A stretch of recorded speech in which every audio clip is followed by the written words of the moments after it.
अनि नयाँ आउने मान्छेहरूलाई यिनीहरूले प्रोत्साहित नगर्ने, निमोट्ने। तपाईँ हेर्नुहोस् बालन शाहकै विरोधमा हेर्नुहोस्, उसले जे गर्छ यिनीहरू विरोध गर्छन्।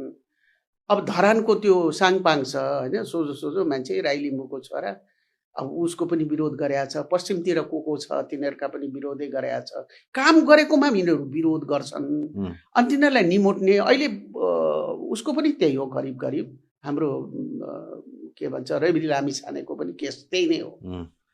रवि लामिछानेले धेरै गर्न जम्प हान्न कोसिस गरे होइन, धेरै जम्प गर्न खोजे, अब त्यो थियो।